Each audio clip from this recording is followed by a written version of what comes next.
suis à Bonnefond depuis 8 ans, je suis monitrice et directrice du centre équestre, donc j'assure les cours et la gestion courante du centre équestre. Alors la communication animale, c'est quelque chose qui émerge, qui vient des États-Unis, qui est émergent dans le monde entier. Et ça consiste en fait par tout un tas de processus techniques, de méthodes, à se connecter à l'animal et à recevoir ses émotions, ses ressentis, ses perceptions et à nous aussi lui transmettre des messages. On fait appel à moi dans des situations de problèmes particuliers, type que ce soit des chevaux, des chiens, des chats, des poules, on peut communiquer avec tous les animaux. Quand on a des soucis particuliers ou simplement aussi pour avoir un message de son animal. Il y a plusieurs façons de capter les messages des animaux. La plus courante, c'est souvent des images, c'est-à-dire que les animaux nous envoient des images et captent les nôtres aussi. On peut aussi avoir parfois des mots. On peut avoir aussi parfois du ressenti de l'ordre du kinesthésique. Le plus courant, c'est aussi quand même des pensées, c'est-à-dire qu'on perçoit des pensées directement. Et, par exemple, si j'énonce une idée avec plusieurs phrases, en fait, la pensée va arriver instinctivement, ça va être instantané, en fait. Très souvent, la communication animale allège les animaux, ils sont soulagés parce qu'ils se savent entendus. Et ça, c'est quand même assez nouveau, une grande nouveauté. Parfois les communications sont douloureuses parce que l'animal est en souffrance pour X raisons et que son gardien n'est pas toujours réceptif à cette souffrance-là. Même si quand même quand ils viennent nous voir, c'est en général parce qu'ils ont quand même conscience d'un certain nombre de choses. Mais bien souvent, la plupart du temps, c'est quand même c'est très énergisant.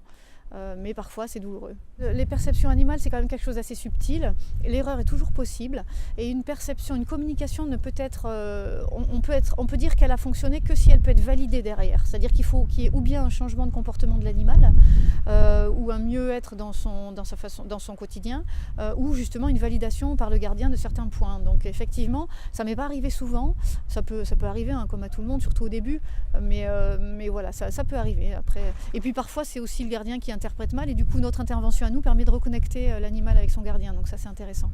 Jusque-là on a toujours appris que les animaux n'avaient pas d'âme, donc aujourd'hui on commence à comprendre qu'ils ont une âme, mais de là à ce qu'ils communiquent avec nous, il y a quand même des choses, donc c'est des choses qui sont très nouvelles et quand on rentre là-dedans, on a une perception du monde qui est différente. On peut tout à fait communiquer avec un animal mort. Pas plus tard qu'hier, j'ai une petite anecdote, hier soir j'ai eu le retour d'une communication, j'avais fait une communication avec une chienne décédée et sa gardienne m'avait appelé parce que plusieurs fois par jour, chez elle, les ampoules grillaient et dans son ressenti, c'était sa chienne qui était encore là, qui ne voulait pas partir.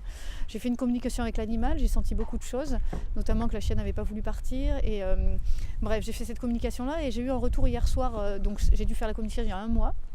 Et hier soir, sa gardienne m'a dit que du jour où j'ai fait la communication, les ampoules avaient cessé de griller. Donc c'est quand même pas, voilà, c'est pas juste, probablement pas juste une coïncidence. Et donc voilà, elle m'a envoyé d'autres messages pour que je reconnecte. Après, autant on peut faire des communications illimitées avec les animaux vivants, autant on fait quelques communications avec les animaux décédés, mais on les laisse aussi en paix, quoi. J'insiste là-dessus, c'est quelque chose qui est accessible à tous. C'est pas un don, c'est quelque chose qui se travaille. Il y a une technique particulière.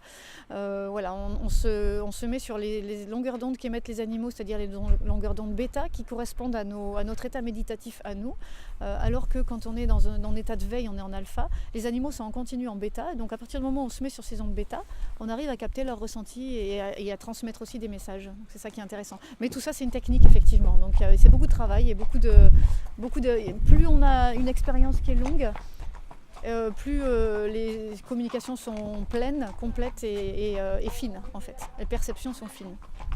Merci beaucoup pour tes réponses. Merci à vous.